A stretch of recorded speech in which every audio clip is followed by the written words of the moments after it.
La historia de Roma es una historia fascinante y milenaria. De la Roma mítica al imperio universal, base de todos los imperios en la historia. Resurgirá desde un renacimiento único romano del Quinquecento y se reinventará nuevamente. Una nueva reinvención desde la Contrarreforma en el barroco que marcará toda la ciudad.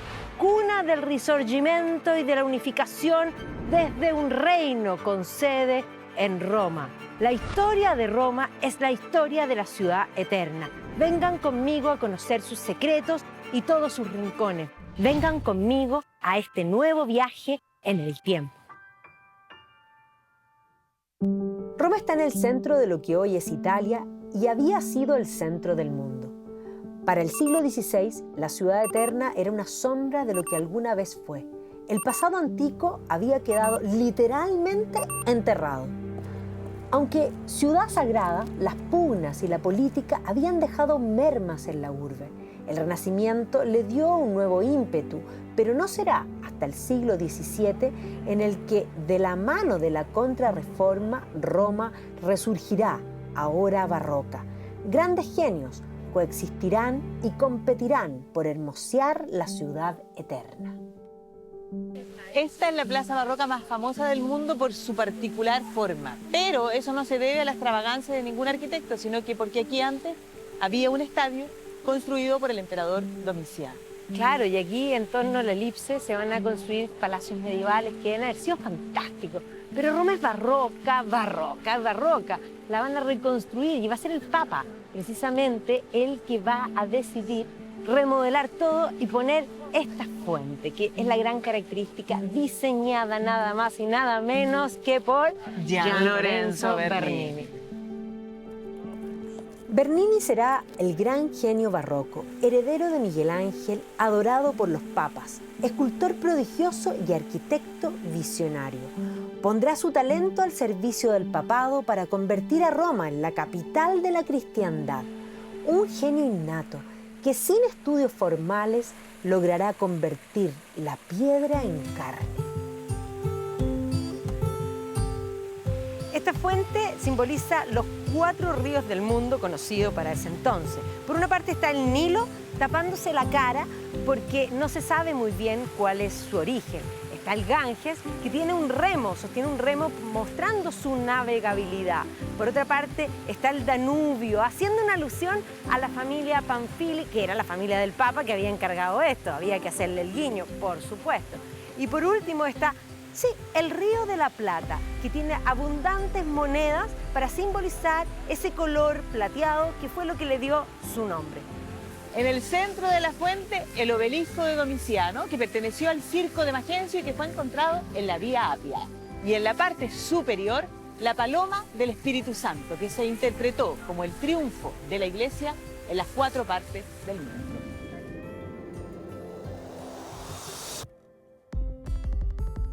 En esta magnífica plaza aún nos encontramos con los sentimientos y las vivencias de su tiempo. La conocida rivalidad entre el autodidacta genial Bernini y el formado en Milán Borromini era conocida. Tras adjudicarse Bernini la fuente de los 4 ríos por el Papa en la Plaza Navona, Borromini, a cargo de la Iglesia del Frente, decidió inclinar el edificio como amenaza a eliminar la magnífica fuente. Gian Lorenzo puso la mano de una de las figuras para no ver el edificio de su contendor o detener la caída de la torre. Aquí, la rivalidad quedó plasmada.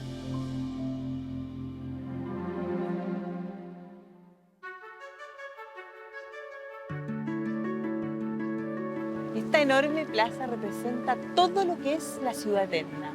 Teatralidad, mezclas de estilo artístico, milenios de historia, leyendas. Por supuesto, aquí se combina el mito y, en el fondo, es más, la historia se sustenta sobre el mito. El relato es mucho más importante que la realidad misma. Esto es pura política que está en todas partes. Este concepto, esta plaza inmensa en una ciudad que está atiborrada, es realmente, como dices bien tú, es una cultura del espectáculo, de crear realidades. Y qué bien su nombre, la Piazza del Popolo. Esto es populismo. Y hablando de pueblo, no había nadie más popular que Gian Lorenzo Bernini, un escultor y arquitecto de gran intuición que comprendía y expresaba los sentimientos casi como una vanguardia de los románticos. El arte era vivo, no solo ornamental.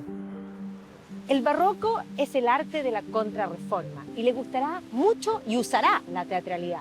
Aquí al fondo ustedes ven la Fontana de Moisés, hecha por Domenico Fontana, que efectivamente es un espectáculo en sí mismo, pero al que le va a encantar el espectáculo es a Bernini. Así que quiero que me acompañen porque les voy a mostrar el mejor espectáculo de Roma y además visto desde un palco. Vengan conmigo ahora a la iglesia de Santa María de la Victoria. Al entrar en esta iglesia barroca clásica, de pronto los rayos del sol enganchan con la escultura misma de la capilla lateral que roba la mirada de todo quien entra en este lugar sacro. Ahí está Santa Teresa de Ávila, en el momento de su transverberación, el éxtasis mismo. La unión íntima del alma con Dios, la saciedad completa y el disfrute pleno del alma. Ese momento que Santa Teresa describe cuando la flecha de un ángel atraviesa su corazón, lo que Bernini interpreta como el momento pleno de placer que llena su alma completa. Bernini comprendió la mística y no solo en esta escultura la expresa, sino que en la iglesia de San Andrea del Quirinale es una muestra del concepto de lo sacro. Esto es como entrar en una verdadera obra de arte dirigida por Bernini. La iglesia está llena de color y en el centro hay una especie de linterna por donde ingresa la luz, una luz casi divina que inunda todo el espacio.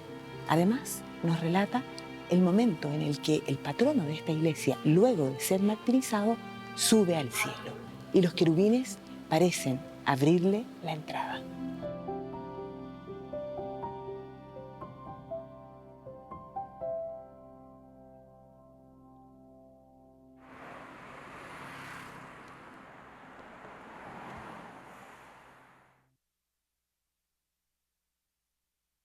Para conocer un poco más del barroco y sus figuras, nos dirigimos a la Universidad de los Andes para encontrarnos con el teórico de arte Cristián León.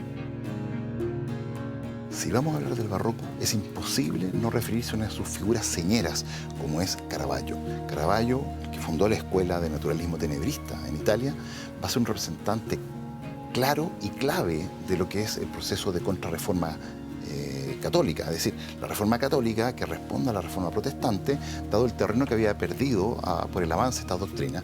Por lo tanto, este espíritu triunfalista es porque la Iglesia entiende que el arte es un vehículo privilegiado para el control ideológico, ¿cierto? Y para repartir un poco las enseñanzas que estaban siendo cuestionadas por Lutero. Es decir, a través de imágenes de vida de Cristo, de vidas de los santos, de series geográficas, de las obras de caridad de San Mateo. Todo ese mundo es el que representa Caravaggio en un imaginario notable que hace que la gente empiece a entender los misterios de la fe que deben estar iluminados por las obras porque son muy relevantes para la plenitud del cristianismo. Y ese es quizás el gran valor que tiene este pintor.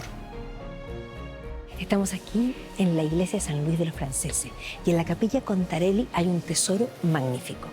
Aquí el otro Miguel Ángel, el Caravaggio, pintó 3 cuadros en honor a San Mateo. Uno es la vocación, otro es la inspiración y el último el martirio. Estas obras fueron tan bien acogidas, se pusieron aquí en la iglesia de San Luis de los Franceses, que catapultó a Caravaggio, convirtiéndolo en el otro Miguel Ángel, aquel que sería famoso de aquí en adelante. Este Miguel Ángel es un adelantado, no solo del claroscuro, sino también del realismo, usando personas reales en sus cuadros. Con una vida corta y bastante agitada, se convertirá en modelo de los siglos posteriores. Cambia los cánones de belleza y busca producir impacto en su público, alejándose del equilibrio y de la serenidad. Muestra la cloaca misma de la sociedad y no teme mostrar el lado oscuro del ser humano. Caravaggio iba a la taberna y buscaba personajes que tuviesen o inspiraran lo que él estaba planteando, pero son personas reales, de carne y hueso. Este es el gran cambio en el arte, un cambio que determinará el paso hacia lo que posteriormente será el arte del racionalismo, un arte realista.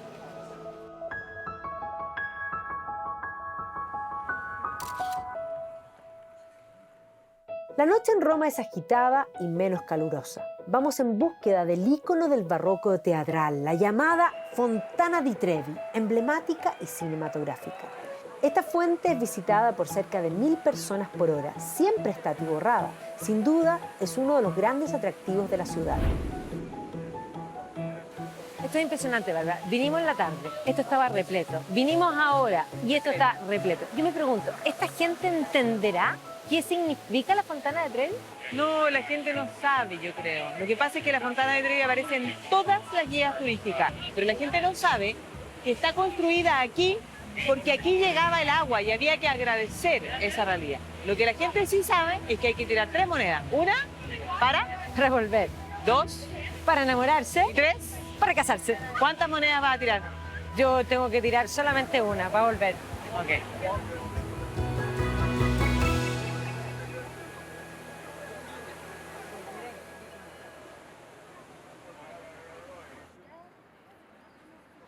Este es el tercer intento y ahora en un día domingo y casi a las 2 de la mañana. Pero como podrán darse cuenta, está repleto de gente. Es cierto que es la fuente más famosa del mundo y uno de los lugares más visitados, no solo de Roma, sino que de toda Italia. Pero no dejo de sentir cierta desilusión por no poder apreciar la belleza de esta magistral obra de arte y por el hecho de que estos turistas dejan toneladas de basura a su alrededor. La basura acumulada diariamente le quita esplendor a la bella ciudad de la Dolce Vita. Pero el caos romano es siempre espléndido y la fontana es más que maravillosa, a pesar de la turba y sus vestigios. La historia de esta fuente se remonta a la época de Augusto, donde cuenta la leyenda que una doncella acusó la presencia de este manantial a las afueras de la ciudad. Agripa hizo hacer un acueducto para llevar el agua a Roma, que en honor a la joven se le llamó Aqua Virgo. La monumental fuente admirada fue hecha por un casi hoy desconocido, Nicolás Salvi, quien inmortalizó el asombroso diseño admirado por tantos y que en honor a su nombre salva el panorama a pesar del caos.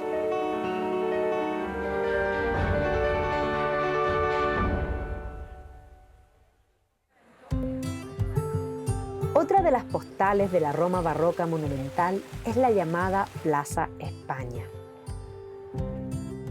135 peldaños tiene esta famosísima escalera. Claro, esto va a ser una plaza dura, barroca, que además con esta idea de la escalera va a dar la solución a lo que antes era un muro de contención, va a abrir un espacio en la ciudad. Y se llama España porque, bueno, España era el aliado, está la Embajada de España, porque antes se llamaba Plaza Francia. Claro, Fue había que el Papa el que lo decidió. Exacto, reemplazar a Francia por España. El barroco renovó a Roma y la repuso en la mirada de la moda. Desde el siglo XVIII, el interés por la ciudad eterna y el viejo imperio resurgió. Las familias acomodadas enviaban a sus hijos al llamado Grand Tour, acompañados de tutores, a beber de la fuente misma de la cultura, cuyo corazón era Roma. El surgimiento de la historiografía y el amor por la cultura clásica tomó un ímpetu particular en el neoclásico y se enfatizó desde el llamado romanticismo.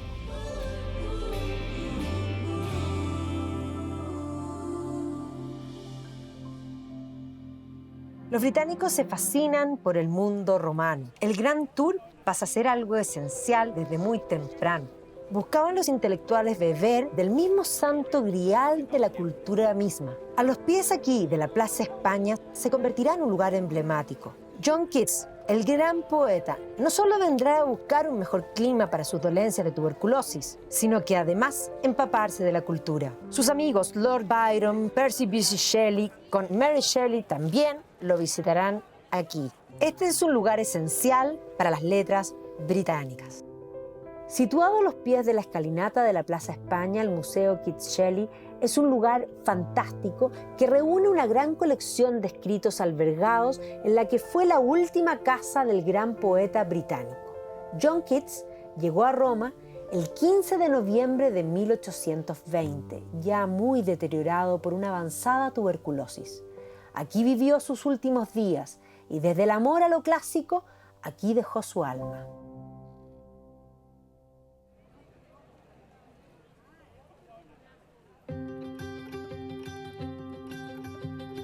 El interés por los romanos irá increciendo del Renacimiento en adelante, pero será el racionalismo el que pretenderá estudiarlo. El gran arquitecto británico Christopher Wren, ese que reconstruye todo Londres después del incendio de 1666, vendrá a este lugar a estudiar el teatro de Marcello. Y con los planos que él hará de este teatro, considerando lo que tiene la mejor acústica, posteriormente construirá el emblemático Sheldonian Theatre en Oxford. El neoclásico pondrá de moda Roma y el romanticismo lo aumentará. La Reforma había alejado a Roma de las iglesias cristianas divididas. En 1829, Inglaterra da libertad a los católicos y eso abre la opción para que se autorice a hacer una catedral anglicana en Roma, San Pablo intra le mure. El movimiento hiperrafaelita británico miró al pasado, al arte antes de Rafael Sanzio. Por lo mismo, el movimiento estético que le sigue mirará a Roma como inspiración. Le pedirán al artista Edward Burne-Jones, aquí en la iglesia anglicana de Roma, San Pablo intra le muro, que haga los mosaicos. Él, frente al encargo, dijo, cual Miguel Ángel Buonarroti, no sé hacer mosaicos. Pero sí sabía hacer mosaicos y muchas cosas más. Era un genio. Sir Edward Burne-Jones será parte de la segunda camada de los llamados prerrafaelitas, que remirarán lo medieval, y parte esencial del movimiento Art and Craft de William Morris, que abrirán el camino al movimiento simbolista, que buscarán trascendencia estética en un mundo cada vez más inmanente.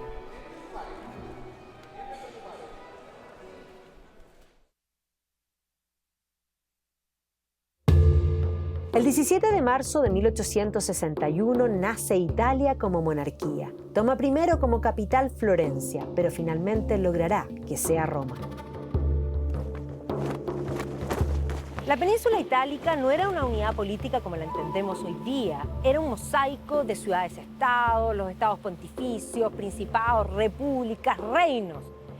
Y no va a ser sino hasta las invasiones napoleónicas cuando un movimiento nacionalista comenzará a tomar forma, el llamado Risorgimento. El corazón de Mazzini se unirá a la espada de Garibaldi para finalmente sumar la cabeza del conde Camilo de Cavour, quien concebirá la unión italiana bajo la corona del Piamonte en la figura de Víctor Manuel II.